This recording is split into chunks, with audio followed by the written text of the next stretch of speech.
salaamaaleykum auditeur la 93.4 Génération FM comme ni leen ko waxee woon on est ici au studio Touré Kunda pour dégtal leen seen émission bi nga xam ne moom mooy Génération Sport nag mooy émission bi nga xam ne si wàllu tàggat yaram lay wax fii ci diwaanu Ziguinchor tey nag ñu am mbégte am fi gan bu mag muy entraîneur u Casa Sport ñu ànd ak suñu xarit ki nga xam ne moom mooy kii di Abdoulaye Sambou suñu grand suñu doyen ànd ak moom bokk ak moom waxtaan wi nga xam ne moom lañ nar a séq ak ki nga xam ne moom mooy Ansou Diadio dégg ngeen générique bi liñ nar a waxtaanee xam ngeen ko tàmbali gi wàccaay gi tàmbali championnat bi ak ay jafe-jafeem li nga xam ne lii moom mooy tànn fi joueurs yi waaye aussi ñi ci doon wax naan équipe bi est-ce que dina dem ak du dem waaye tamit naka la équipe bi yeewoo ba nga xam ne bii ak ay résultats yu mujjee am ba yàlla def ñu phase aller bi ñu terminer ko ci position boo xam ne position bu confortable la donc mbokk yi loolu lañ nar a yaatal tey wax nañ leen mun ngeen woote ci 33 991 35 35 waaye nag appel yi dañ koy limité bu ñu waxtaanee ci ay poñ ubbi leen téléphone bi ngeen dugg noonu lañ ko bëgg a organiser ñu ngi leen di ziar Ablaye.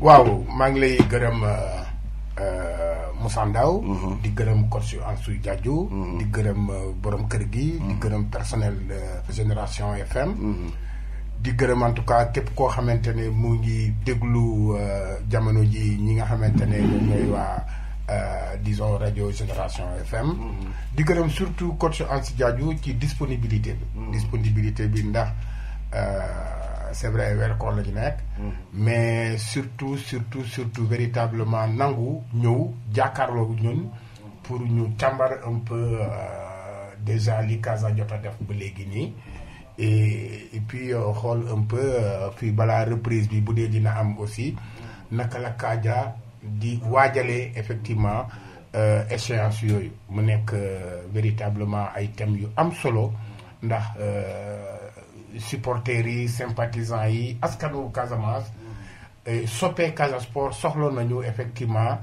xam fan la Casa toll ci mbir mi et nan lay waajalee phase yooyu noonu je crois que c'est important looloo tax donc ma rafetlu initiative bi rawatina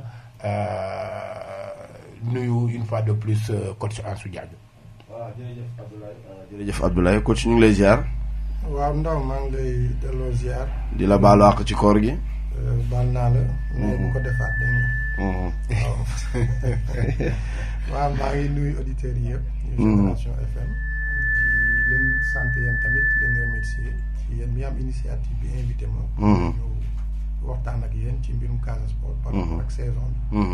voilà donc di naan yàlla nañu yàlla jàppal ñun ñëpp. feebar bi fi nekk nii mu jógee fi mu sori ñëpp. ñu lépp reprendre seen activité mu sori ñu ko suñu njaboot bi suñu mbokk yi en tout cas mu sori ko monde bi daal. et puis ku nekk mën a reprendre activité am. voilà di ñaanal ñëpp ci weeru koor bi nii et puis ci période de Laylatul Qadr bi. ku nekk li nga yéene rek yàlla jàppal la. amiin amiin li nga xam ne sa njiglaay. amiin voilà donc loolu laa ñaanal ñëpp di ko ñaanal sama bopp. ñëpp merci. voilà jërëjëf coach Ansou donc Ablaye. dama lay bàyyi ak honneur bi nga tàmbali ci question bu njëkk bi. voilà merci beaucoup Moussa déjà li ma bëgg a laaj Ansou comme dañuy xaw a def genre bilan en mi-parcours. moom laata déjà ñu tàmbali championnat bi Casa am na fu mu tàmbali yoon maanaam préparation bi est-ce que tey avec le recul yaakaar nga ne préparation bi ngeen jotoon a def laata championnat bi démarré avec le recul tey est-ce que yaakaar nga ne préparation bu baax la. waaw Ablaye damay sawar ci tontu question boobu noonu préparation bi baax na trop mais li ko xaw a gàllankoor mais te loolu gàllankoor boobu noonu du sunu coobare du coobare Casa Sport mais ay joueurs yi nga xam ne yu Casa Sport recruté la ñu bokk ci seen sélection équipe te bokkuñu foon loolu rek moo doon fausse note bi mais ku nekk loolu lay ñaan amay joueurs ñu waleen équipe nationale ñu bokk ci sélection yi loolu moo xaw a gàllankoor mais sinon ci préparation bi vraiment lépp vraiment jaar na yoon te teg nañ ko ci yoon luñ ciy regretter rek mooy ñàkk a teel a xam ni ñun ñooy yóbbu équipe bi pour préparation hivernale bi et que ci biir loolu tam ñàkk a teel a xam ni ci biir préparation bi sax que ñun ñooy démarrer saison bi ak ñoom parce que bi ñu doon dem ñu ngi doon dem ci di laam-laame ndax ñun la wala ñun. dañ ne yóbbu leen en attendant ñu ngi waxtaan pour mu nekk donc loolu rek lañ ci xaw a ŋaññ.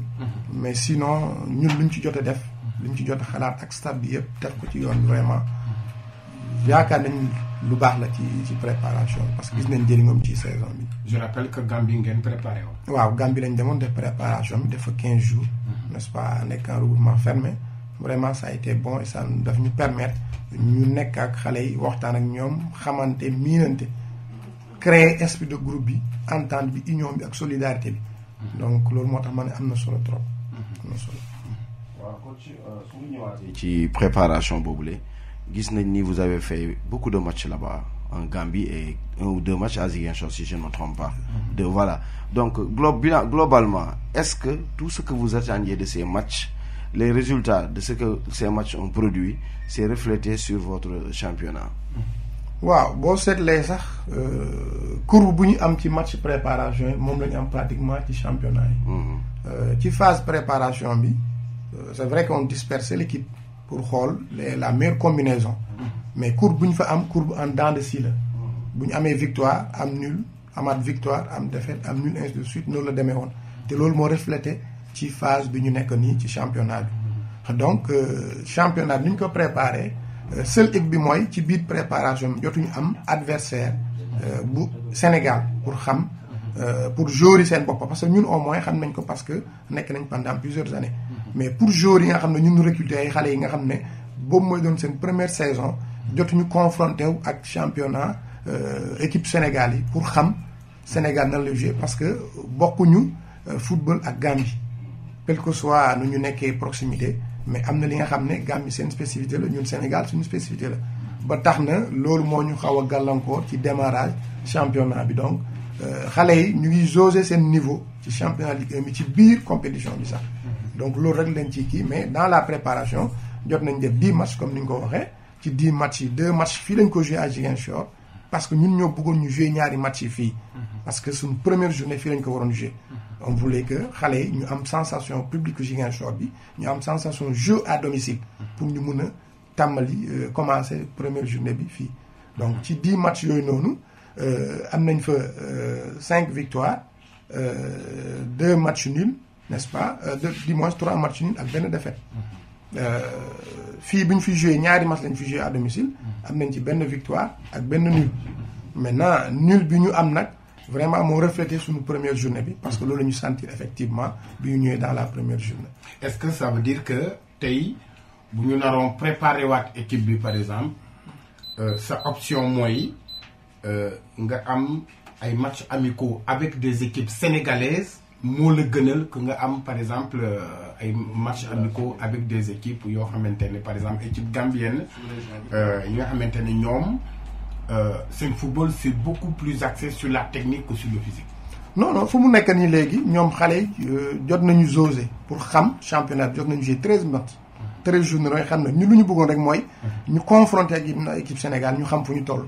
parce que balaa ñuy xam ni ñoom c'est vrai que ay xale lañ ñu lañu yaakaar mais balaa ñuy xam ni ñoom ay xale lañ mais am nañu ay qualité am nañu valeur gëm ko dafa fekk championnat bi dem ba mu xaw a kii loolu moo tax mais fu mu nekk nii fu ñu munti dem préparation bu ñu ñëwee ñoom xam nañ ni.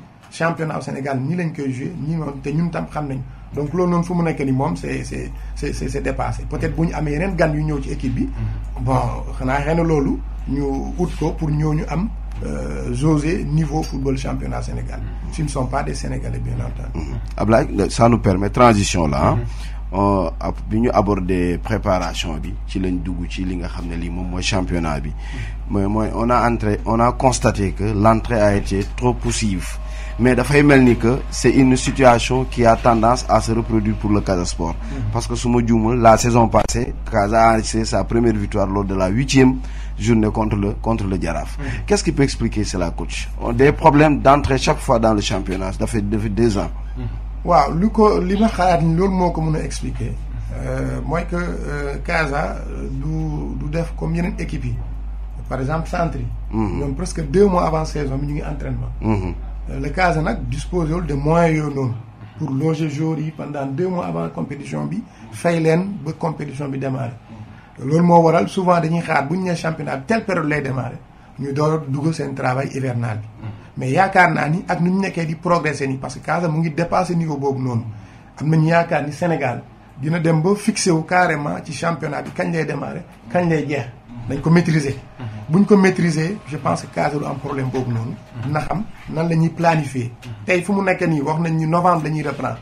déjà depuis jour bi ñu ko wax commencé nañu waxtaan. entre ñun staff bi ak ñun ak administration Casa pour xool naka la ñu war a mun a aborder loolu pour ñu bañ a am gàllankoor yooyu noonu. donc ñu ngi ci et je pense que ça va se régler n'est-ce pas au fur et à mesure qu'on entre dans la compétition.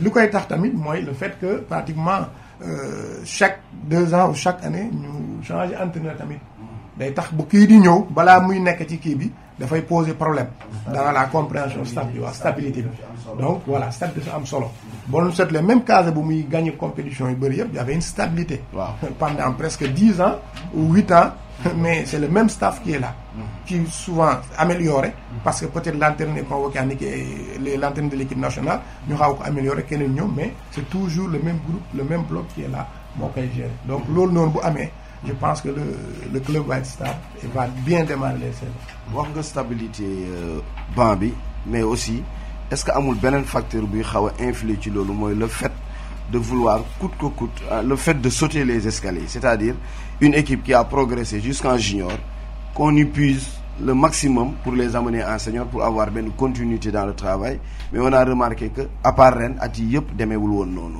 est-ce que ren formule bi ngeen jël ça vous a convaincu? Oui, convaincu à part entière parce que ñun dañoo gëm ni mun nañu compter sur cette jeunesse-là, cette équipe jeune parce que le Casa Sport ou bien Ziguinchor a toujours formé de bons joueurs bu nekk cadet junior boo leen seetlee mënuñu toog 3-4 ans te du am catégorie cadet ou junior ci région bi buy dem final. Par moment c'était Ziguinchor après Sédhiou après Casa Sport dellu si ci affaire bi nii. Même bii Ziguinchor doon dem c'était avec le Casa Sport.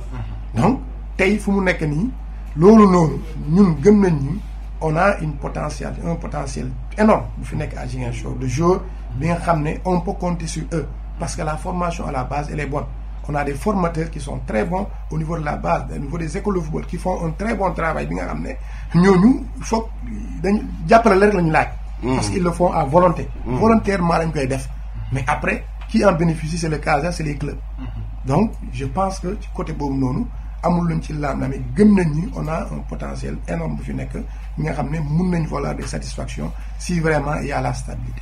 Ouais, parce que on a constaté que option bi Casa Sport jël ren effectivement c'est de miser sur des jeunes avec une moyenne d'âge à peu près de 20 à 21 ans. Est-ce que jafe-jafe yi ngeen am ren ci championnat bi notamment ci début bi est-ce que c'est pas lié à ça? Non, c'est pas bon une partie. Du lépp moo lié loolu mais c'est une partie seulement. C'est une partie parce que boo leen seetlee c'est vrai que les gens dañ naan jafe-jafe bu ñu am ci début championnat mais ku joué 4 journées nga am ñaari victoire ak ñaari défaite. Je pense que du championnat bu jafe. du démarrage bu jafe. Donc ñooñu c'est parce que xale yi teeluñu comprendre n'est-ce pas souci public bi exigence publique bi teeluñu ko comprendre de telle sorte que daf leen impacté mais après ils ont compris que lii au contraire ça doit être positif pour nous parce que c'est des gens qui viennent nous supporter c'est des gens qui viennent nous soutenir c'est des gens qui viennent nous pousser à bout parce que ils veulent nous amener à la victoire parce que gëm nañ ni ñun am nañ qualité donc loolu noonu le fait que ñu miser ci jeunes yi man je ne pense pas que dafa am gàllankoor lii tax mu am gàllankoor c'est que c'est li Casa defoon jaloore Casa moo tax ba gàllankoor yi am parce que public bi dafa tàmm dem final dafa tàmm gagner ba tax na bi ñu ñëwee tag gisay xarit ndax ñuy duñu mën a defal dara duñu mën a indi lii duñu mën a indi lale loolu moo tax xool mais en réalité ces jeunes là ils sont bien préparés parce qu'ils ont fait la catégorie cadet la catégorie junior ba ñëw senior Casa Sport boo seetlee pour la plupart de ces jeunes et bu ñu nekk en cadet ils ont joué des finales bu ñu nekk en junior ils ont joué des finales donc c'est des joueurs qui sont aguerris quelque part par rapport à cette compétition de Coupe du Sénégal cadet ou junior bi nga xam da ngay dem fekk nit ci dëkkam terrain bi demeewul noonu y a pas de sécurité ba nga ñefee gagné ba dem ba final je pense que ils sont aguerris et ils sont vraiment compétitifs. Mais est-ce que l'option parce que aussi beneen option bi mooy ci recrutement bi toujours gis nañu aussi des joueurs gambiens. Des joueurs gambiens qui sont venus renforcer l'équipe. Est-ce que tey avec le recul yaakaar nga ne joueurs yooyu tey véritablement am nañu un plus di indi ci équipe. Est-ce que aussi intégré nañu bu baax un peu l'esprit Casa Sport? waaw avec le recul pour dire vrai au départ. bi ñuy dem c'est vrai qu'on n'avait pas les rênes. bi ñuy wax dañuy recruter des joueurs gambiens je n'étais pas pour parce que l'option c'était de prendre des jeunes. Pour moi il fallait prendre des jeunes d'ici et aller avec eux au départ, ne connaissant pas ces gens-là.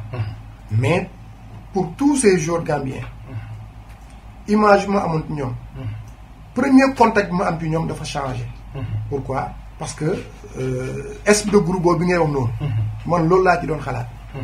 Mais il se trouve qu'ils sont eux-mêmes professionnels parce qu'ils ont eu cet esprit de groupe-là dès leur première arrivée. li koy firndeel rek mooy dañu instauroon benn ligne de conduite. Comme quoi ku ñëw pour la première fois entraînement casé da ngay fecc. Mais ñoom ñëpp bi ñu leen ko defalee amul hésité bu leen ko waxee rek taxaw leen ñu fecc donc déjà foofu rek intégré nañu. C'est pourquoi ça n'a pas été difficile cette intégration. Ils ont intégré facilement. Et pour dire vrai, ils ont beaucoup apporté à cette équipe-là du Casa Sport. Individuellement chacun, et après maintenant dans le collectif. Parce que c'est des joueurs aguerris, pour la plupart. Ils ont joué le championnat gambien. C'est vrai que le manquait mon championnat sénégal. Mais quand même, bi ñu ñëwee xool nañ ñu xam ne il y a une différence kon kat ñun war nañu changer nu ñu war a defee donc loolu rek wane na ni ñoom ils ont intégré et ils sont professionnels parce que joueur mooy adapté wu ci équipe joueur mooy adapté wu ci club joueur mooy adapté wu ci entraîneur mais du club mooy adapté wu ci joueur et ñoom adapté wu nañ ci club bi intégré nañ bu baax a baax. Voilà, donc c'est un point sur lequel je voulais m'appesantir. Ablaye def nga poser nga ko question bi. Mais coach dañu gis ne c'est vrai que li nga wax yooyu yëpp ça peut expliquer yenn début yi ñu amoon problème mais dañu dem ba si biir wax nga ko sànq les gosses jaugé wuñu woon la mentalité du public ziguinchorois mais on a vu que coach a insisté à faire jouer ces gosses là. Est-ce que quelque part choix tactique bi posé wul woon problème par rapport ak booy seen nekkin ci terrain wala niveau championnat bi?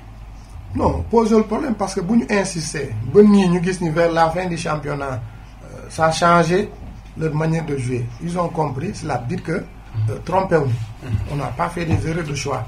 Bu doon dañu doon ñëw di tâtonner di jënnee di xaar di kërti là bu ñu ñëwee ba fii bu ñu waxoon sax gëm nañ ñu da ngeen naan non mais ñun on est resté sur notre ligne de conduite malgré ce que les gens disaient, malgré ce que le public disait par rapport à ces joueurs-là. C'est parce que le public dañuy ñëw dimanche ñu gis joueurs yi ñu joué. Gisuñu leen avant gisuñu leen en entraînement gisuñu leen ci phase préparation yi. ñun gis nañ leen liggéey ak ñoom nekk nañ ñoom gëmoon nañ ñu ñii am nañu qualité am nañu valeur.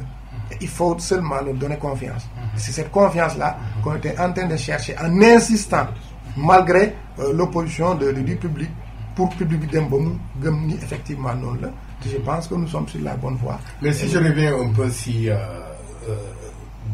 disons si phase préparatoire bi ñëw ba ci championnat bi par rapport à l'effectif bi nga préparé woon en Gambie, il y a eu des joueurs qui ont beaucoup excellé ci phase préparatoire bi ñëw ci championnat bi yi gis ne on avait l'impression que c'était pas les mêmes.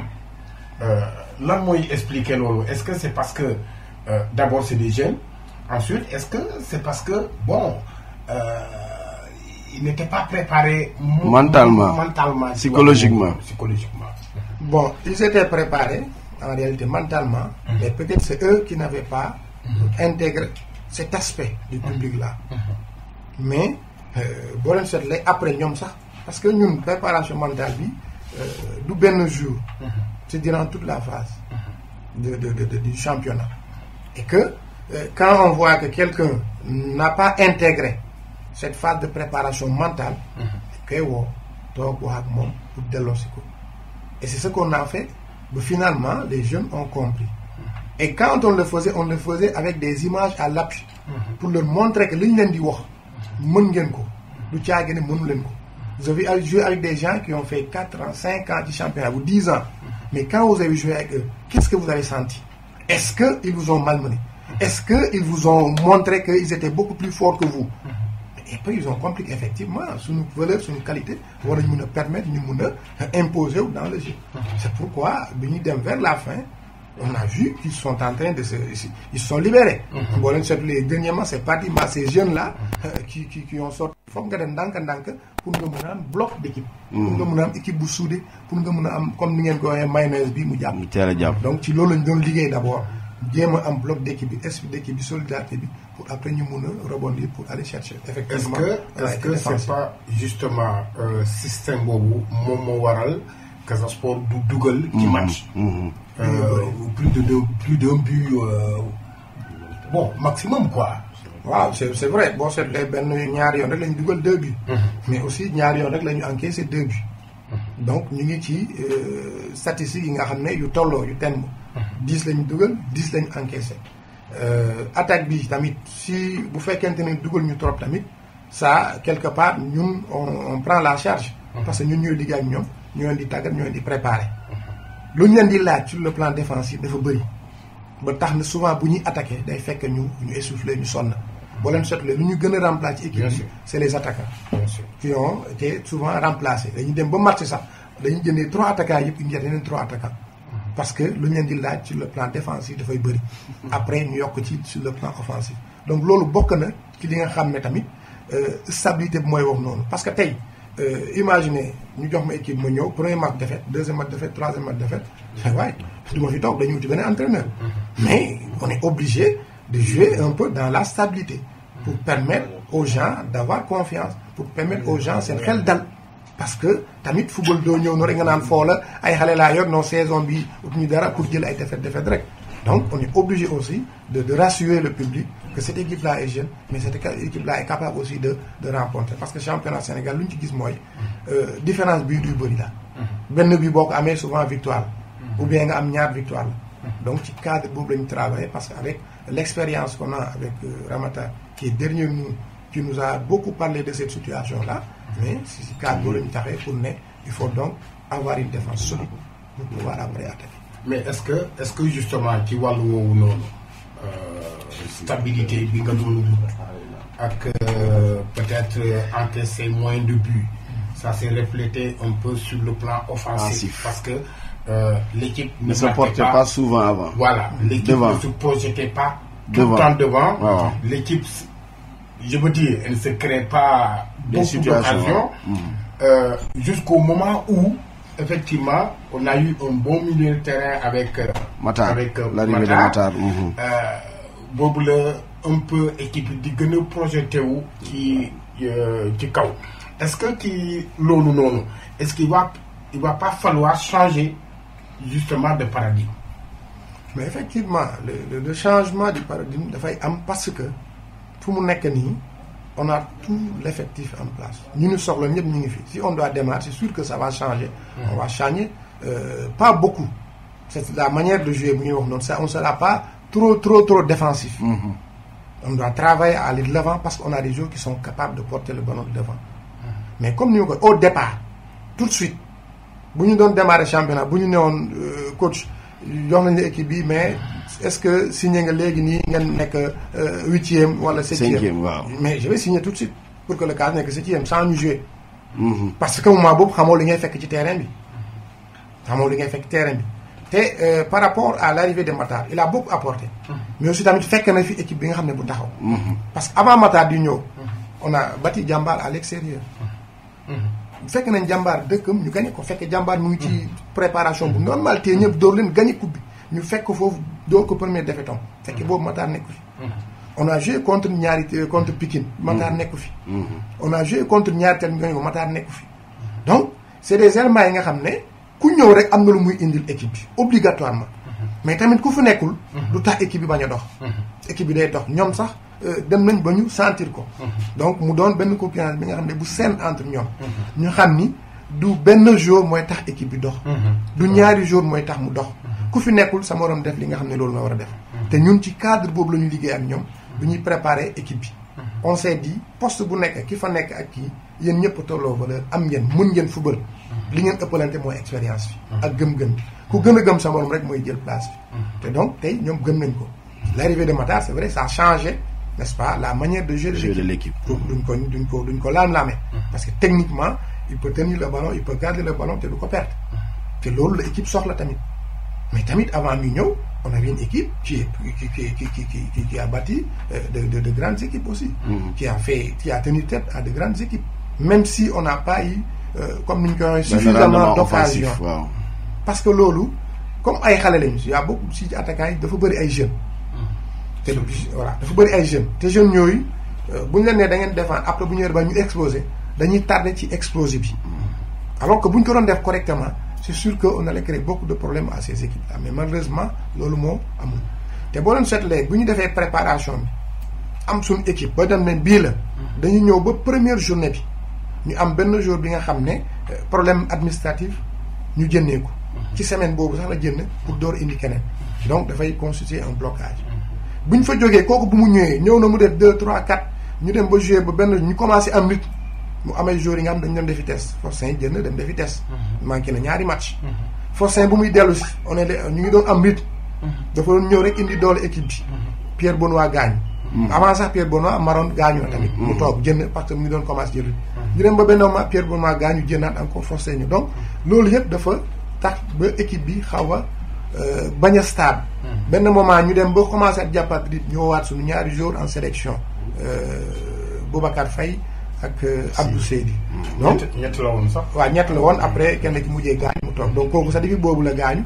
bokkaatul ci équipe bi alors que mu ngi doon jël rythme par rapport à ces matchs là donc. loolu yëpp dafa doon li nga xam ne dafay gàllankoor équipe bi ci phase préparation bi. Pierre Benoît bu muy gaañu c'est la veille de match. fekkee préparation bi lépp effectivement. war a jouer la veille mu gaañu parce que ñu doon dem def délassement mais. On n'y peut rien. C'est les aléas. Waaw mais quand même on a pu gérer de telle sorte que doo sentir sax ni Pierre Benoît nekk di nga sentir ñenn ñi mais feeñul trop absence am ci match bi parce que jot nañu tenir aussi ba am fa match nul c'était contre Génération Foot aussi équipe bu mag la tamit du équipe bu ndaw. waaw coach ma ñëw ci point boobu sànq wax nga ci Matar mais on a vu que au moment où on attendait Matar y avait un joueur boo xam ne si joueur yëpp ñu ngi ko doon xaar. mu jël meilleur joueur phase nationale je vous parlais de Malick Loum quoi ni ñu ko waxeeti Pirlo voilà pour ce que les Ziguinchorois n'arrivent pas à comprendre ba léegi mooy pourquoi instant boobu on n'avait pas essayé le jeune footballeur Pirlo waaw xam nga c'est vrai Pirlo néewloon meilleur joueur phase nationale finale bi bokk il faisait partie waaw des 11 types des phases nationales waaw c'était le meilleur joueur de la finale. Voilà. Et puis man phase nationale yi man maa ngi fa woon ba mu jeex. ok j'ai tout suivi. ok n'est-ce pas donc du jour bi nga xam ne tey si le cas l'a confirmé. c'est parce que woo nañ ma laajte ma. jour bi ñu ngi koy dégg nii ak nii lan nga xam ci moom effectivement il a des qualités il a des valeurs mais bu ñu ñëwee. ba ñu nekk ci phase préparation bi ñu commencé essayer di xool dafay match di xool. xam nga Malick dem na préparation hivernale bi. ñoo fa nekkoon nag moom. tout fait ensemble. mais ci biir loolu la ñu sentir ni dafa am li nga xam daf ko manqué par rapport aux autres.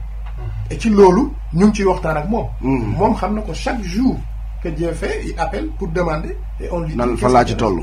il y a même son entraîneur ki gën a jege dans son quartier. nga xam ne chaque fois day ñëw entraînement.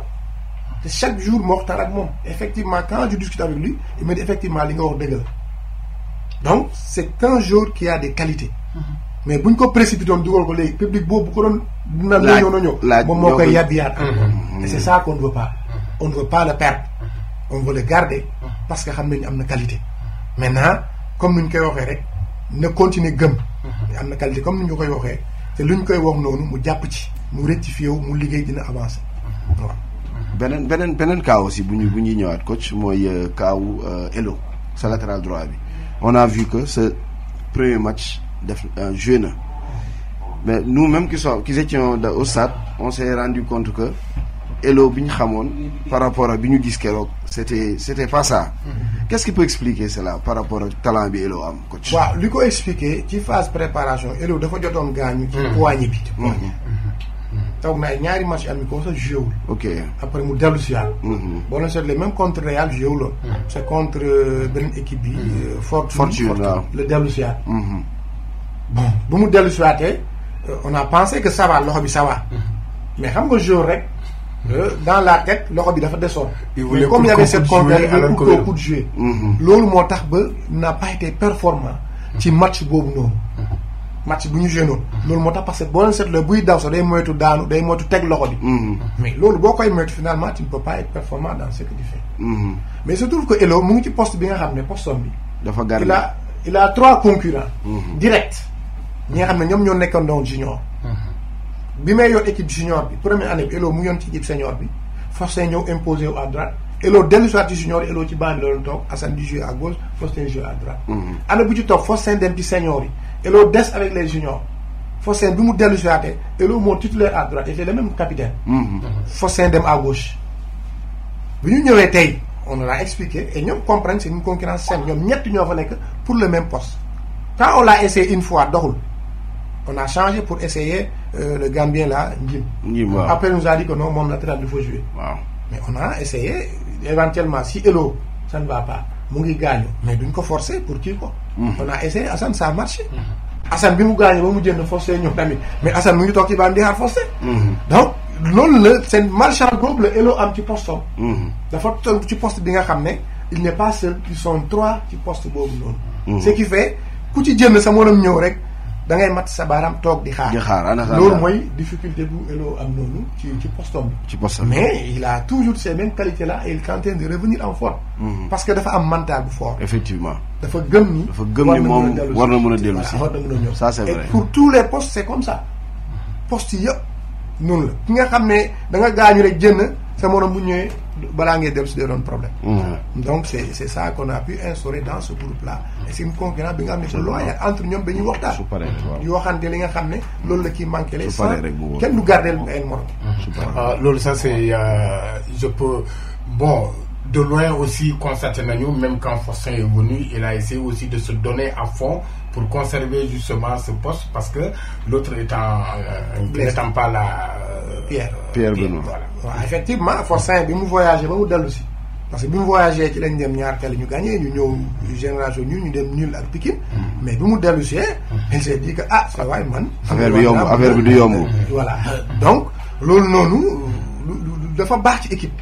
dafa baax ci équipe ce qui fait les postes sont en compétition et les meilleurs du moment vont jouer mais l'équipe va progresser dans ce sens. moi c'est que fu ma la bëgg a cokkaas tuuti c'est au niveau véritablement de renard de surface. De l'attaque. C'est vrai que ci attaque bi.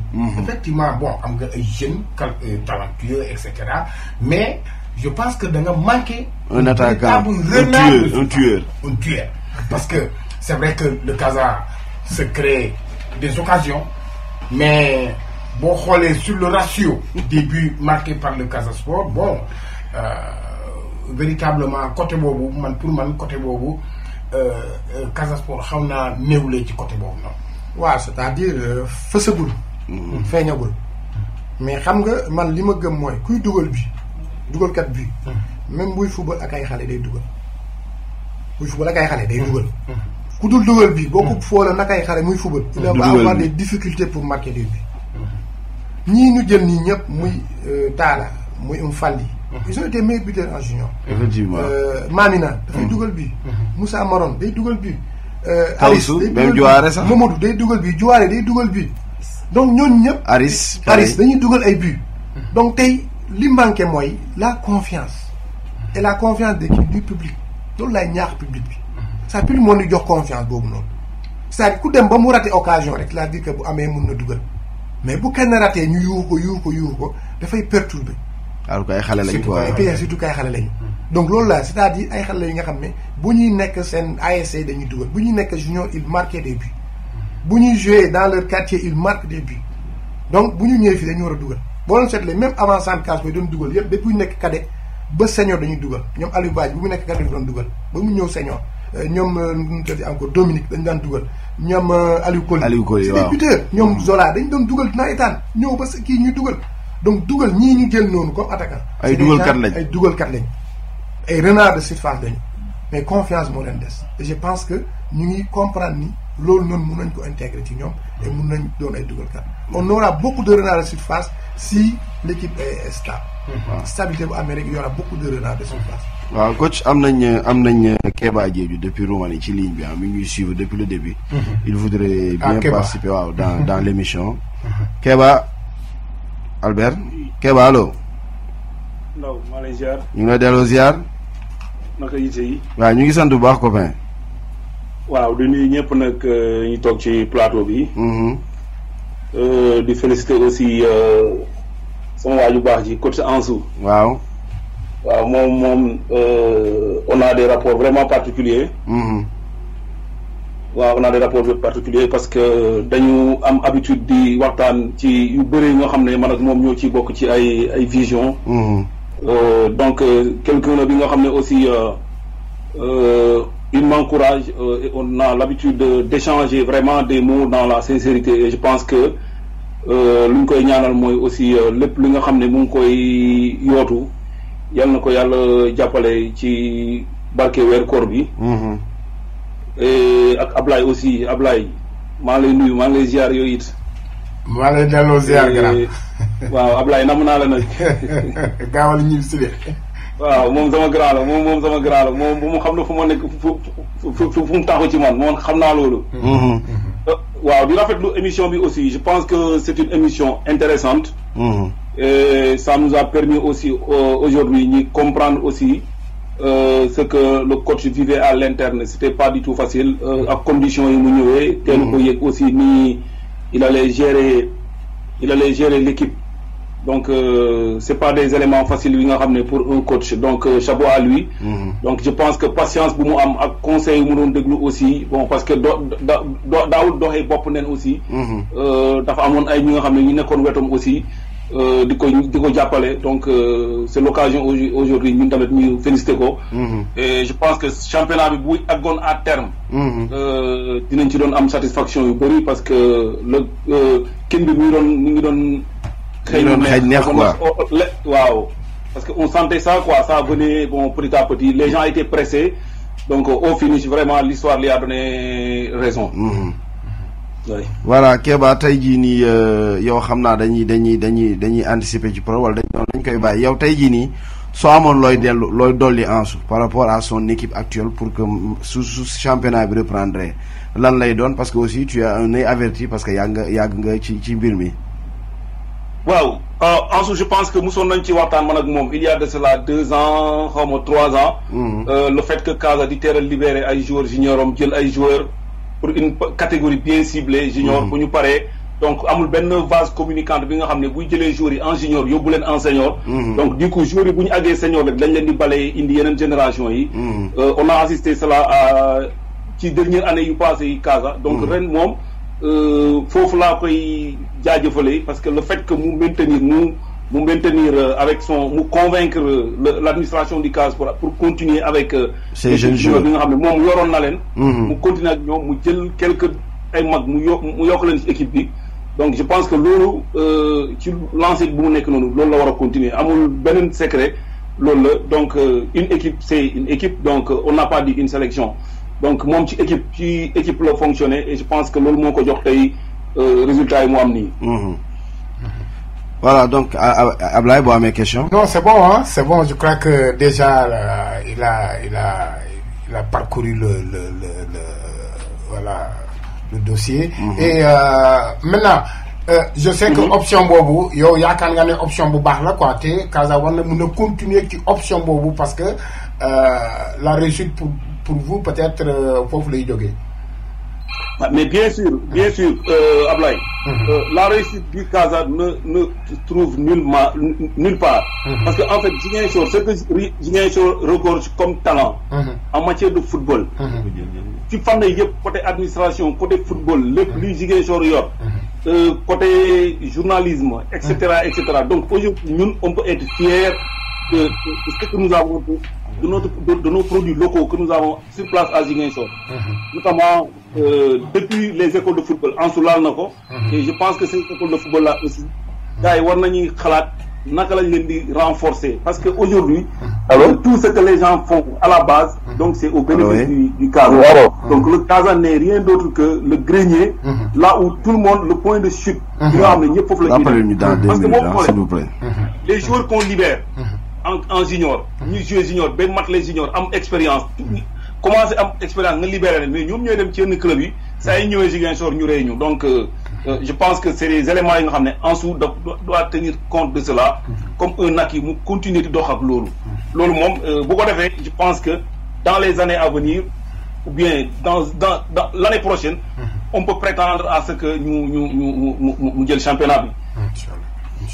voilà merci mon ami kontaan nañ ci yow. mais mën nga toogaat ci ligne bi après dina am leneen loo xam naa ci dugal ñu waxtaan. Madou. d'accord amul problème. waaw ñëw fa waaw ci kanam waaw d'accord. merci beaucoup. ok waaw mais am na kenn ku nekk ci ligne bi ko suñu jël ko Génération FM allo. monsieur Ndao. waaw kooku. na la Pape Maguette. coach maa lay ziar. naka wu. nice. ça va Ablaye ça va bien. dellu woor. mais coach namu naa la foo riir. waaye waaye fii de. non attends Max xaaral Max man koor yëpp gisuma. dellu woor. non de gars yi restez chez vous. mais Ndao. waaw. nuyu ma Ablaye Samb. Ablaye Samb wuyul. Ablaye Samb amu fi. Maguette nuyu na la. mais Ansu waxal Joola waaye lakkal Joola Ansu lakkal Joola. xanaa yooyu Ablaye Diallo. waaw dina wax Joola incha allah. Ansu lakkal Joola lakkal. dina ko résumé incha allah. sinon Max kontaan nañ ci woote bi. waaw ñoo far. tey loo amoon loo ñuy dolli tey. waaw non xanaa di participer rek di jéem a dëggal aussi lu Ansu wax. waaw di dëggal loolu quoi ni affaire yi amul leneen lu gëm sa bopp rek la début bi. gars yi amuñu woon yaakaar boobu te sonaloon nañu trop si kaw que bu Ansu di ñëw di jël si équipe bi dañ ko indi noonu pour téye équipe bi en attendant entraîneur bi di ñëw. man en tant que entraîneur junior ñu ne ma dem ma jàppale Ansu ñu liggéey le temps que entraîneur bi di ñëw. comme ni mu ko waxee rek loolu bokk na trop lu xaw a retardé mayonnaise équipe bi yenn décision yi ak affaire yooyu quoi. mais comme ni mu ko waxee rek dara gënul wóor ni liggéey gëm sa bopp. gëm si yoon boo nekk nga gëm ni yoon bu baax la. nga boole kook liggéey quoi loolu rek moo am solo te loolu Ansu wax na ko te maa ngi dëggal loolu quoi. ni si loolu lañ ne. et je pense que sax ci wàllu woowu noonu yàgg naa jege Casa Sport mais disons ambiance bi ma gis ren ci équipe bi en terme un peu de stabilité morale en terme d'ambiance ci xale yi seen bopp seen biir ak ñoom plus vous-même en tant que disons technicien je pense que gëj na am Casa Sport quoi. waaw loolu mun naa ko dëggal parce que am naa chance fekkee lu neex lu mu am Casa Sport yëpp. ak lu naq lu mu am Casa Sport yëpp yàlla may na moo fekkee loolu. voilà mooy comme noo ko waxee rek man personnellement te du ma wax ci caaxaat. lu ma gis nii di juddu nii. ci ñëpp jàppee. booy mun nañ fi def loo xamante ni génération bu gën a titré def fi booy mun nañ def loolu. parce que talent baa ngi ci ñoom. gëm-gëm baa ngi ci ñoom écoute baa ngi ci ñoom discipline baa ngi ci ñoom ak envie de def dara baa ngi ci ñoom. voilà loolu rek su nekkee toujours pour mu réussir fu mu jëm. su ko tuuti rek réussite mun na am quoi. mooy comme ni ko Ansu waxee rek mooy public bi quoi public bi wax entraîneur wax dirigeant wax supporter wax média bi wax ñëpp quoi. nit ñi ñëpp jàppee rek. booy mun nañu def loo xamante ni génération bu fi gën a titré def ñoom mun nañ def lu raw loolu. merci coach. waaw mais Ansu waxal Joola moom xam na lu may wax. waaw dina ñëw léegi. mais del woor. allez Max ñu ngi lay gërëm bu baax. merci beaucoup jërëjëf. voilà jërëjëf kooku Maguette Gningue la muy coach adjoint bu Ansou Diedhiou fii ci. sa rapport ak Ansou. sa rapport yow. ak sa staff bi waaw ñi ngay liggéeyandoo. véritablement. Voilà comment ça se passe. mais rapport yu sincère yu honnête yu jub. Ansou ñu jël ko ñu jël ko. Génération allo. bonjour. doyen Niassi. Oui. mais doyen namu nañ la. Vraiment beaucoup de respect pour toi. Beaucoup de respect. Je sens que sa xel yëpp fi nga toog foofu noonu. sa xel yëpp nga lay xam nga ne doyen chaque dimanche daf may déglu. Ouais. mais doyen je suis au repos. waaw je suis au garde-vous du moins. voilà merci. waaw doyen sori rajo bi tuuti. maanaam. waaw. man maa ngi félicité Anso. merci. man ne ko. équipe bi. l'équipe l'équipe de 2008-2009. gis ngeen équipe 2008-2009. moo dem 2009 final coupe de la Ligue. su ko defee en continu. équipe bi moom nag mu ngi championnat. donc équipe bi. bu ñuy libéré. diversité d'un peu de la voix. bu ñuy libéré. na fexe ba 90% de son effectif baisse. parce que il a une très très très bonne équipe.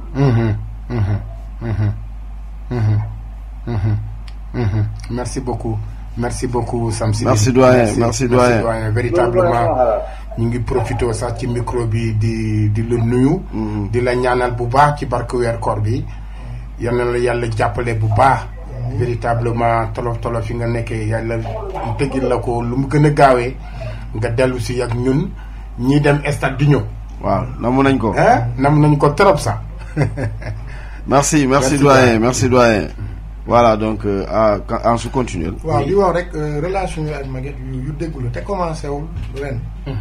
parce que depuis bu muy doon footballeur. comme ni ma ko waxee man maa yoon ci section football Casa Sport. donc ma xamee ko ci wax dëgg. ma xamee ko ci jëf dëgg. ñu ñëw yàlla def ñu boole ñu jëlaat kii. Génération FM allo. kilifa bi ziar naa la. waaw delloo ziar. sa copain la Zine. Gunjaam nu mu demee. ziar naa la boor noo def. mais directeur may nañu 20 minutes de plus ah. d'accord voilà waaw copain waaw ziar naa la. merci directeur. maa ngi rafetlu émission bi. waaw d'accord waaw. waaw di ziar waxal coach yëpp yëkkati niveau bi ah. waaw gis nga. en mode Ramadan quoi. gis nga Aliou Kada nee na dafa dellu mbiri na bàyyi. maa ngi nuyu sama grand bi moom itamit maa ngi koy ziar bu wóor di ko kii ci wàllu ci koor gi. sinon nag lépp jàmm. sant Baye. waaw encouragement d'abord ci coach di ko encouragé. waaw di ko ne yoon bi bu ñuy waaj a leer. ba ñu tey rek na ci continuer yàlla baax. waaw man benn question laa amoon di ko laaj ko. instant yi nii suñu ne parce que c'est pas encore officiel ñun dañuy reprendre championnat bi intégralement. ay play-off nañuy dëgg. ak ay play down tu vois. waaw ndax ni ñuy waajal loolu su nekkee au cas échéant su nekkee dañuy reprendre mi saison bi mooy phase retour yi nañuy attaqué directement. moom nu mu koy waajalee ak su nekkee play-off ak play down may am moom nu mu koy waajalee. jaajëf coach. D'accord ça devait être même la dernière partie. waaw moo doon deuxième partie émission bi incha allah nañ ci doon ñëw ak moom. comme ça incha allah nañ ci ñëw. mais d'abord reviens sur justement sa relation ak ñi nga xam ne. merci Zine ah. waaw staff bi ñu ma woon noonu. jaajëf ko fay. merci Zine maa ngi. waaw. waaw may parler poser yow question yow. man Ndaw. waaw yow Ndaw. waaw. mais fédération mi ngi wax yëpp ci problème. démarrage championnat bi mais en petite catégorie. waaw en petite catégorie jotuñu ci wax dara en petite catégorie on doit jouer aussi. dinaa ñëw seet si leen. waaw jaajëf. moom xam nga fu coow am rek fa lay neex. waaw. y a pas de problème ñoo far. jaar naa la. jaajëf copain merci beaucoup. waaw merci di jaajëfal Zine di wax ni rek Maguette relation yu dëgg la depuis bu ñu nekk joueur ba mu muy toll fii nii. donc yàlla def ñu boole ñuy liggéey. ak nu mu tudd encore entraîneur gardien Suntu. ñu doon ñi nga xam ne dañu honnête. duñ la wax li nga xam ne gëmuñu ko. li ñu xalaat lañ lay wax. boo leen convaincre ñu ànd ak yow boo leen convaincre mais lu groupe bi jàpp parce que ñun loolu la ñuy liggéey lu groupe bi jàpp. loolu la ñuy def. on décide en fonction de la majorité. ñu jàpp benn affaire ñu def ko parce que xam nañ ku nekk li ngay wax. li nga xalaat et dañ ci associé sax ñi nga xam ne administratif lañ. parce que les gens yi nga xam ne ñu déglu tamit. ku mel ni Dramé ku mel ni Siaka ku mel ni Bourama. en tout cas ñëpp dañ leen di déglu ba ci même jour yi. dafay am retour seen proposition. par rapport ak li ñu war a def. puis ñu ànd ak ñoom te souvent buñ la ko defalee ñoom seen bopp sax dañuy gis ni. dafay xaw a méngoo ak ñun lu ñuy def. moo tax vraiment relation yooyu nag Maguette vraiment yu sincère la te yàlla nañu yàlla jàppale. ñu continuer bu dara xew suñu diggante. waaw ñu continuer noonu ci liggéey bi ak Suntu. ñu jël kii. allo. waaw. waaw salaamaaleykum. waaleykum salaam. Omar Ly. ça c'est le grand ça va bien. le Moukhadam. ziar na. Moukhadam maa lay ziar. ça va nag tey. sant yàlla bu baax. waaw mais vraiment maa ngi di féliciter di remercier di rafetlu émission bi. merci on est ensemble. et vraiment ça montre que am na niveau. donc loolu lay wax souvent ci yenn émission rajo il faudrait que émission yi pour ñu jël il faut moom gis niveau aussi. donc je vois que da ngeen dafay effort wax ci système wax ci ainsi de suite. dafay recherche c'est important. maintenant man sama message bi bëgg a porter rek. mooy un peu ci les dirigeants. langage bi nga xam ne moom la ñu war a tenir. parce que c'est moom mooy tax supporters yi am yenn comportement yi. parce que souvent dañuy gis cas sport départ dañuy wax ne suñu objectif c'est le maintien. bu ñu gagné ñaari match ñetti match rek nga dégg dirigeants yi commencé kenn ci commencé changer objectif yi. te loolu nag mooy inciter supporters yi que ñu am yenn comportement yoo xamante ne exiger yenn affaires yoo xamante ne souvent c'est pas possible ci équipe boo xam ne dañuy reconstruire. bu ngeen xoolee depuis 3 ans chaque année nga dañuy reconstruire mais c'est la même chose à chaque fois bu ñu commencé gagner tuuti rek objectif bi changé. donc man foofu laa bëgg dirigeants yi vraiment ñu xool loolu. ñu am benn ligne de conduite boo xam ne ñun ñëpp ñoo ci déggoo ñu am benn message boo xam ne même message la ñuy véhiculer. même sa question de leadership sax mais en interne xam ngeen ko mais bu leen ko génnee parce que ça day mën a répercuter wu. ci équipe bi. donc c'est juste quelque chose di féliciter en dessous ci liggéey bi nga xam ne mu ngi koy def. donc leen féliciter yéen aussi et bon courage. merci Moukhadam. moo fàtte ci ay ñaan. ñu ngi xaar ndogu bi. voilà sama sëriñ la. ak sukkur koor bi ñu ngi koy xaar voilà donc coach mu doon benn point boo xam ne bi daf ñuy permettre ñu teg d'un pas parce que il nous reste je crois 10 minutes. donc muy li nga xam ne moom mooy décision bi fédéraux yi jël. que équipe bi dañuy jouer en play down ñuy jouer en play off muy décision boo xam ne c'est trop controversé mais même Casa Sport dañ ko décrier. yéen en tant que technicien est-ce que on vous a associé ci li ñuy jël dogal yu mel noonu. waaw man pour dire vrai. c'est vrai que boo nee dañu associé c'est ceux qui ont décidé mooy la fédération. waaw te ñun relation yi am c'est relation ñun ak suñu équipe. man de je sais que au niveau de l'administration du Casa. depuis situation yi am chaque fois bu ñu dañ def réunion. le président de la section m'appelle. pour me gars yi war nañoo ñoom tel jour ci lii ak lii ak lii ak lii. lan nga ci xalaat. waaw le président en personne m'appelle. pour me dire gars yi ci lañ nekk di xalaat lan nga ci xalaat. ñu nag ñoom. équipe bi ñu ngi joxe suñu xalaat. par rapport ak situation bi. mais maintenant. nañ jël kii après ñu arrêté téléphone bi ba ci kanam. Génération FM allo. allo. waaw ñu ngi ziar. nangu ziar. noo def. ça va sant alhamdulilah. alhamdulilah mun nañ xam yaay kan ak fooy wootee. man may Fallou Bodian j'appelle de Dakar. Fallou maa leen doon seetaan ci via Facebook. merci Fallou jaajëf Fallou.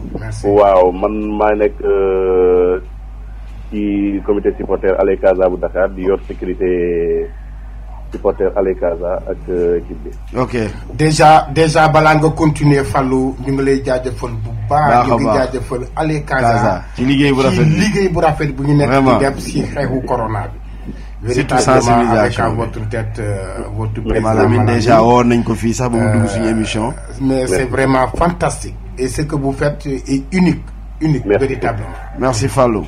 merci beaucoup. waaw dama bëggoon juste joxe sa benn contribution ci grand bi. waaw. coach bi. waaw coach bi man xam naa ko mais xam naa moom daf ma xamul. man yàgg naa xam parce que man maa ngi dëkkoon Djiringo. ok. waaw man j'habitais à Djiringo avec Los Siaka. donc ñoom bu ñu doon jouer EATA ak ñoom TT. moi j'étais là-bas. ba ma ñëw Dakar. donc c'est un entraîneur à encourager. xam nga tout début est difficile. Malgré tout ñun on a des jeunes joueurs. mais xam nga lu ñuy wax rek. Petit à petit l'oiseau fait son nid. tout à fait. ñun bu ñuy débuter on avait mal débuté mais bu ñu demee ba ci digg bi. mu commencé di rectifier équipe bi. ñu ngi commencé gis liggéey bi. liggéey bi tout à fait. bu ñu demee ba presque ñu ngi waaj a dem ba kii fin phase aller bi. on a vu que l'équipe am na niveau bu mu yëkkati. waaw niveau bi dafa yéeg. waaw niveau bi dafa yéeg. donc moom lay wax chaque fois bu ñuy discuter ak yeneen supporters yi mën na leen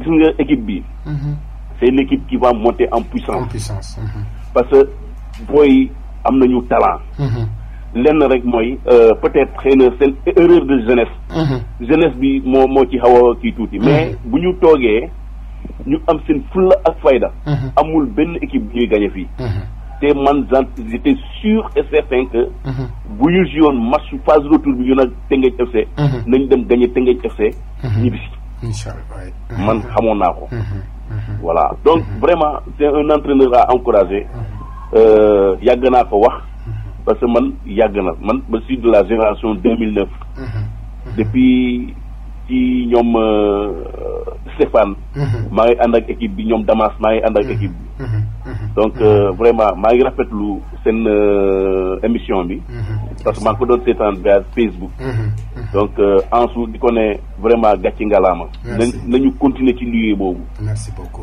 benn affaire moom bëggoon naa laaj benn question aussi concernant nu mu tudd sax parce que j'ai entendu qu'on a recruté un joueur un Nigérian mais est-ce que ci lu ñuy laamlaamee ni ci phase peut-être nga am play-off wala dañuy continuer championnat bi est-ce que kii il sera qualifié pour jouer wala du mën a jouer d'accord waaw question boobu laa bëggoon laaj d'accord ça marche merci Galas ok kontaan nañ ci yow jërëjëf di gërëm waa nuyul ma Ablaye Samb maa ngi lay fay bu baax Ablaye Samb nuyu naa leen Ansou maa ngi lay jaajëfal bu baax merci véritablement vraiment kontaan naa ci émission bi on est ensemble kontaan ci Ali Kaza véritablement merci beaucoup vous faites un bon boulot voilà donc de même que ñaari télé ils ont débloqué presque 8 millions di ko joxe ndogu ci seen biir koñ boobu chaque jour donc waaw gars yi ñu ngi leen di ziar quoi ci ni ñuy jàppalee gars yi ci période bi nga xam ne jafe na footballkat yi moom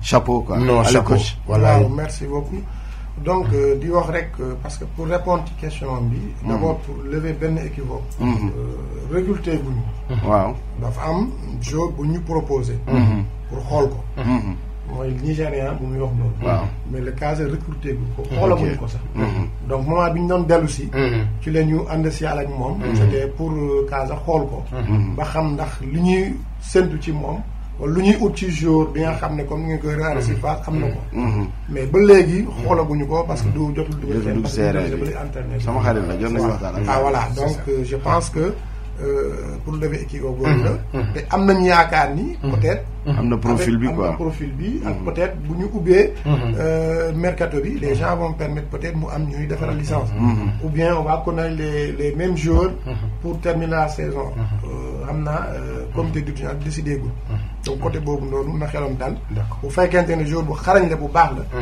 c'est sûr que il va être qualifié pour jouer le reste du championnat bu fekkee tamit du joueur bu xarañ mais ça va c'est sûr que le Casa bëgg nañ laa jël mais demeewul noonu dëgg la noonu la demee maintenant c'est vrai maa ngi doon répondre je pense ci décision fédération est-ce que yéen waaw vous avez été consulté ñun ak sunu club moi j'ai été consulté et à chaque fois damay consulter sama adjoint yi tamit wax ne président woonam lii la ma wax lii ak lii laa ko wax ñu ne ma ñun tam lii lañu xalaat nii ak nii ñu wax ci mais au niveau fédéral nag par rapport aux entraîneurs parce qu'il y a un entraîneur qui représente les entraîneurs c'est le directeur technique les directeurs techniques de régionaux je pense que consulter lañ leen pour jël décision bi parce que loolu mooy li nga xam ne mooy yoon mais ñun entraîneurs yi suñu président suñu représentant moo ñuy wax li am na lan ngeen ci xalaat ñu wax ko li ci xalaat et puis mu jël loolu bu demee en réunion mu xool naka la koy boole ak moom li mu xalaat mu def proposition bi nga xam ne bu club bi def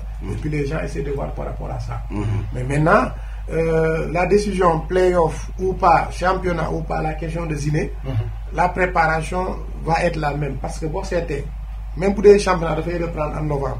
On va rester 6 mois ou 7 ou 5 8 mois waaye boole ci mujj romb boole ci juróom. waaw donc bu ñu doonee def play aussi ou play down. donc même préparation. bu bees lay amaat bu bees lay amaat mel ni kuy hivernal. ba pare buy jeex.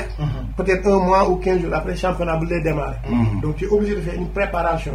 booleaale ko ak démarrage championnat. donc ñu ngi ciy taxaw. ñu ngi ciy waxtaan ak administration Casa depuis léegi. d'ailleurs man maa ngi loué seen professionnel parce que ñoom déjà ñoo ma commencé poser question. naka la ñu war a préparer li ñu war a terminer championnat bi. muy play-off comme muy continuer championnat bi. te commencé nañ ci déjà waxtaan ñu ngi def benn plan de travail. di waxtaan ak ñoom et puis en plus avec le directeur technique. le directeur sportif Ramata. dinañ ci waxtaan pour xool naka lañ koy préparer. bi affaire day ba mu arrêté chaque une semaine presque ñu ngi waxtaan ak moom Ramata pour xool lan la ñuy wax booy yi pour maintenir cette forme ou bien pour préparer saison bi war a am. donc ça veut dire que da nga doon am communication yow ak. sa staff ak administration staff bi ak effectif bi quoi. waaw pour un plan de travail. tout le monde avec tout le monde. administration Casa staff bi. directeur technique bi ak joueurs yi. joueurs yi moom tout le temps presque ñu ngi communiquer. tout le temps presque ñu ngi communiquer. boo chaque 2 jours chaque 3 jours sax ñu ngi def ay yenn voilà ay waxtaan nii. entre ñun voilà xool naka la ñuy def pour améliorer situation bi nga xam ne moom la ñu nekkee nii. ak xool nan la ñuy def ba bu ñu war a reprendre ñu bañ a taaxis ñu bokk ci ñi nga xam ne dañuy nekk ci niveau bu ñu nekkoon bu ñuy terminer. mais kon ci tegoo sa bët fenn ci loo war a soppal wala loo war a yokk loo war a greffer. mais lu ci y a des choses yi nga xam ne war nañ ko greffer ci équipe bi. te loolu ñu ngi ciy waxtaan entre ñun d'abord les jeunes techniciens. pour après bu ñu paree ñu jël ko woo suñu directeur technique. ñu waxtaan ak moom. mu xelal ñu. wax ñu qu'est-ce qui est bon qu'est-ce qui n'est pas bon ak naka la ñu war def loolu. donc relation yooyu mu ngi am ba léegi moom des fois bu toogee sax woo ma ko. moom mooy yoo mais Ans gisuma la la da nga ragal corona bi doo fi jaar dëgg ma laa fee demee noonu. donc relation yi ba léegi. ñu ngi koy maintenir au niveau du groupe vraiment c'est une famille. c'est une famille fu mu nekk nii te ñu ngi ñaan loolu continuer et puis. di wax question bi mooy nee ne est-ce que xalaat nga ne. am na ay postes yoo war a yokk. xalaat waaw yokk maanaam est-ce que xalaat nga ne par exemple milieu. waaw défense wala attaque wala excentré et cetera est-ce que xalaat nga ne ci wàllu wi il faut aller chercher pour yokk ko ci li nga am. loolaa nii pour aller chercher. il faut que mu am ñu dem. te lu ñuy ñaan mooy. jour ñu yor ñu ci bëri ñu dem. parce que loolu mooy seen jiglaan mooy jiglaayu équipe bi tamit te loolu lañu bëgg. bu fekkente am na ay joueurs yi nga xam ne yeneen club yi soxla nañ ba ñu dem. on est obligé de chercher. mais bu fekkente ne. dem ça veut dire dem extérieur. dem extérieur waaw. dem extérieur dem monnaie le talent ailleurs. affaire demee noonu feneen ci monde bi. dans les niveaux les championnats les plus élevés. mais bu fekkee ne groupe bi nii ñëpp dafa des fii nii. ah man laa wax. c'est vrai que ñun comme ni ñu koy waxtaan ak staff bi yëpp.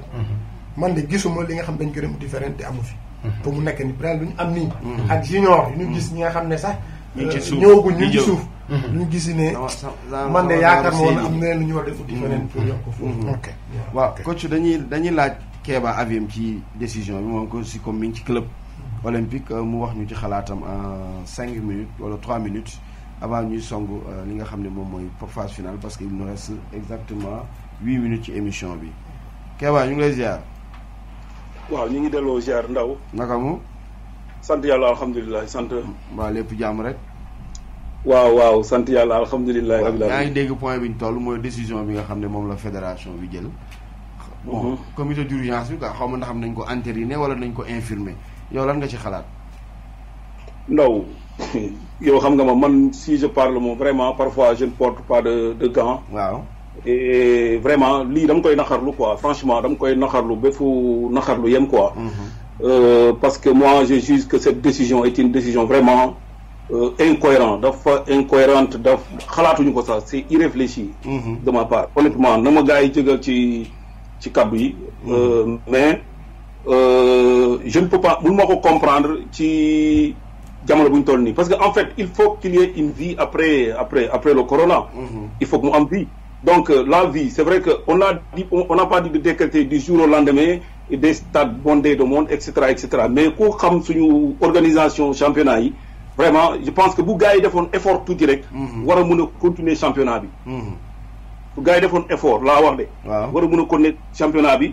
xalaat ni au moins championnat bi dañ ko war a yeggali parce que tout simplement mënuma d'accord. ci réew mi nga xam ne président de la république l'institution supérieure. d'accord yi dafay ubbi ñett yu nga xam ne man yooyu mun naa ko lim. école lu toll ni école. li toll ni marché. li toll ni jàkk. vraiment ku ko ubbi ci réew bu ñu ko ubbi rek wax dëgg fa yàlla ndaw dem ubbi stade yi nit ñi football foofu.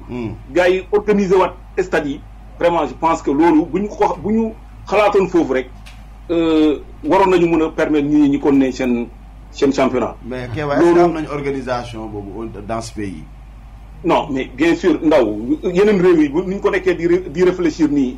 di ko def. mais pourquoi pas le Sénégal. pourquoi pas le Sénégal nit ñi bu ñu mënee ni Sénégal amuñu capacité d'organisation boobu bi nga xam ne mën nañu permettre ñi continuer championnat mi ci anam ci en respectant les règles barrières dëmb gis nañu les Allemands ils ont démarré leur championnat et ça a donné des résultats. ça a donné des résultats donc nañu bàyyi gars yi continuer seen championnat parce que xam nga gars yi ndaw lu ma ci naqarlu aussi. schéma bu ñu teg rek. jàppal ni am na lu nekk ci biir. da nga gis ne dafa am ñu ñuy boot. non saway man gars yi sama xel tey na ci. wax dëgg fa yàlla sama xel tey na ci non xam nga nit moom. waaw sa xalaat da nga koy wax ba suba leneen fekk la ci man ci nit ñu laa bokk. damay wax li may xalaat jàpp ni lu ma xalaat ni mooy dëgg. parce que mënu ma comprendre tey jii nii amaana bu ñu ko continuer woon Casa dina nekk champion parce que tout simplement mi ngi yoon ci lancé bu baax. ñoon ci lancé bu baax am na club yi nga xam ne ñu ngi doon trembale et ci diggante bi club yu bëri Sénégal du ñu am organisation bi nga xam ne dañuy permettre téye seen joueurs yi dans leur club. waaw ci avec téye leen ba novembre. ci ku jël contexte si Ziguinchor nga xam ne nawetaan bu jotee ñun ñu nekk en amateur ñun pour ñu amaat suñu boy yi dafay métti ndaw kooku nañ ko wax te dee. Donc novembre il n'est pas du tout évident que à Olympique de Ziguinchor ñun ñu am organisation bu ñuy permettre. pour ñu jouer championnat bi en novembre donc cela veut dire quoi dañuy dugalaat ci mauvaise préparation encore. parce que boo xoolee au sud ñun dañu am particularité bu ndaw au niveau de Ziguinchor suñu particularité mooy du ñuy démarrer championnat bi du ñu démarrer bu ñuy démarrer suñu championnat bi baax parce que tout simplement am na ay facteurs yi nga xam ne dafay empiéter suñu préparation ñun balaa ñuy yeew il faut que ñu dem ba championnat bi dem ba ci biir. pour ñu mën a comprendre championnat bi. nii ak nii lii mooy réalité lii mooy contexte championnat Sénégal ren. donc je ne partage pas vraiment ce point de vue. ok man ak Casa ñoo ànd ci position bi wax dëgg fa yàlla. ànduma ci tey ànduma ci ëllëg na gars yi xoolaat comité bi bu toogaatee. waaw vraiment gars yi bu toogaatee nañu xoolaat nu ñuy tënkaatee affaire les gens ont non mais il faut que ñuy observer au moins un mois. le mois de juin ñu ne léegi gars yi donc retourner aux entraînements. waaw mois de juillet ñu démarrer ñu relancer championnat bi. relancer championnat bi pour que ren ñu nekk ci performance ñu permettre leen ren ku war a jël championnat bi mu jël ko. je pense que loolu moo salutaire. maintenant il y a derrière ça un élément les playoffs et les play-down. ndaw je reste convaincu que ni il y a quelqu'un qu'on veut arranger dans le truc là kooku mooy sama point de vue maintenant. mun naa juum comme mun naa wax dëgg aussi mais dama bëgg aussi que les gens ñu ubbi seen bët yi les 400 clubs et quelques du Sénégal ñu ubbi seen bët yi ñu xalaat bu baax ci élément bi que les gens permettent aux sportifs de retourner dans les stades encore une fois le Covid la vie après Covid dafa war a ànd ak dund président bi loolu la wax on doit vivre avec le virus n'est-ce pas mais on fait avec man fi ma nekk nii aujourd'hui dëkk bu ma nekk nii gars yi ubbi nañu. tout les activités ont repris. parce que mënoo tënk nit ñi ci kër yi pendant ba kañ ba novembre yow de l'autre côté yaa ngi ubbi say marché yi ndaw ku xam marché HLM Dakar nu muy bëree nit. ku xam yeneen marché yi et cetera. donc kooku mënoo ko comparer. ak benn match Casa Sport ay Pikine nga comparer ko. nga ne gars yi tey jii nii on va vendre tant de tickets. tickets yi ñoom ñu dugg stade. d'accord amul ku mënut a dugg stade kooku mu toog kër ga mu seetaan ko Facebook live tey les moyens les gens sont développés. dëgg la ku nit mën na toog këram seetaan match. d'accord Kéba. merci deuxièmement balaa ñuy yegg ci principe huis clos. mais au Sénégal war ñu mën a toll ci principe huis clos parce que tout simplement. nous avons une organisation bu ñu mën a permettre pour ñu limiter le nombre d'entrées dans nos stades. merci Kéba xalaat bi rafet na. jërëjëf merci beaucoup Ndaw. jërëjëf merci beaucoup. merci. voilà Ansou dégg ngeen xalaatu Kéba tey lan nga gis si loolu moom gis na ne yéen vous êtes il est en phase avec le Casa Sport que format play down play off amul sens quoi. waaw mooy li may wax rek tey fu mu nekk nii bu ñu waxee play off ne play down objectivement par rapport ak position yenn équipe yi. waaw tu mets certains à l'aise. Tu mets certaines équipes en difficulté. Parce que par exemple depuis ku jël deuxième ba ku jël. huitième dernier sax. ku nekk mën a dab sa morom 3 points xaw ma 4 points moo fa nekk. maximum 6 points. 6 points 6 points c'est 2 matchs. c'est 2 matchs. donc ku nekk mën na raw sa morom. il y a que Teungueth qui s'est détaché. qui peut se dire que man je suis sûr aujourd'hui certain que ren du ma wàcc. mais en dehors de ça les 13 autres clubs yëpp ku nekk à tout moment tu peux te retrouver en bas. donc ne dañuy def play-off. c'est vrai ça c'est à l'avantage du Casa Sport mais ñun duñu xool li nga xam mooy avantage Casa Sport. dañu xool li nga xam mooy logique football. tey bu dee play-off la ñuy def le Casa moi je suis tranquille en tant qu'entraîneur parce que je suis sûr que je vais occuper une position bi nga xam ne. bu utee ak bu ñu amoon daaw. d'abord du ma wàcc. mais c'est sûr que je vais devant la position de l'année dernière. donc j'ai fait un pas. mais du loolu mooy doo xool li nga xam ne yow li la arrange da ngay xool li arrangé footballu réew mi. le championnat bi mu arrêté daaw c'est au mois de juin. ñu démarré mois de décembre. mais ñun rien ne nous presse. n'est-ce pas de dire que non on va aller démarrer en novembre. ou après début championnat bi. mun nañ toog ñu xaar ba affaire bi leer fii ba mois de juin. on peut décider. Le président de la fédération pendant presque tout son mandat le championnat se joue jusqu'au mois d'août. Ouais. Jusqu'au mois d'août, septembre. Moi, je me rappelle finale 2018. On l'a joué au mois de septembre après la Tabaski. Une semaine après la Tabaski. Mais te bu ma boobu championnat mu ngi aw. donc tey lan moo tax ba Sénégal mënul jouer championnat ci biir nawet bi. je me pose des questions. on pouvait démarrer le championnat au mois de juillet terminer ko au mois de novembre. octobre dëggal kii décembre ñu démarrer. waaw championnat bi ñu nekk nii décembre dañ ko démarrer. effectivement mu daw 2-3 mois. waaw mu arrêté. léegi il faut rester toogaat 8 mois. xaw na gauche. logiquement ci point de vue sportif moom. gisuma qu'est-ce qui a motivé sportivement les gens à prendre cette décision. à annuler les yenn compétitions yi coupe de la Ligue coupe du Sénégal gisuma ko daal. Ablaye il nous reste 2 minutes. oui surtout oui là vraiment je le rejoins totalement mais surtout aussi les deux coupes qui ont été supprimées, annulées. Bon, si vous regardez la Coupe de la Ligue, on était au quart de finale. Il y avait juste 2 matchs et puis bon, peut-être ils se disent que la Coupe là aussi, elle n'aboutit pas à une qualification africaine. Mais quand même, elle est plus rentable que la Coupe du Sénégal pour les clubs. Voilà. Donc c'est peut-être ça. Mais globalement, je pense qu'il y a possibilité que la fédération revienne sur ces décisions-là. Parce que c'est sûr que décision Bougnou-Djelni, c'est une décision qui ne va pas... Qui ne fait pas l'unanimité. Voilà, il ne fait pas l'unanimité. Bon, maintenant, ils ont toujours le temps de revenir pour revoir ça. Et comme vous faites novembre, là, on a le temps peut-être de réfléchir à peut-être la réaction globalement des sportifs. Ils verront peut-être qu'ils pourront trouver une autre alternative pour que le championnat bi ñu mun koo yeggali quoi. coach yaa na li ñu mayoon. waaw ñu ngi jaay looy tënkee ak tàgguwaale. waaw li may tënkee di tàgguwaale rek mooy di ñaan vraiment feebar bi vraiment mu jóge fii wala ñu trouver solution. bi nga xam ne dañuy dund ak moom ñuy faj nit ñi. ñu koy prévenir. nga xam ne mun nga ne bu ma jëlee lii feebar bi du ma dal. donc vraiment di ñaan yàlla jàppale ñu loolu mu am. di wax nit ñi tamit ñu respecter les mesures n'est-ce pas. de barrière yu ñuy wax quoi. vraiment bañ a xeeb kii bi parce que bu fekkente ne am na ñam pour ñoom feebar du dëgg. am na li nga xam ne kenn mënu ko nëbb fu mu nekk ci monde bi ay nit yuy dee ay nit ñu xamal la non kenn mënu ko nëbb. en réalité feebar yi am na. maintenant c'est à nous de prendre conscience de ça. et de vivre avec et puis ñu continuer mu doon comme yeneen feebar ay tuberculose ay kër ñu ngi fi. et puis ñu avancer la vie va continue quoi.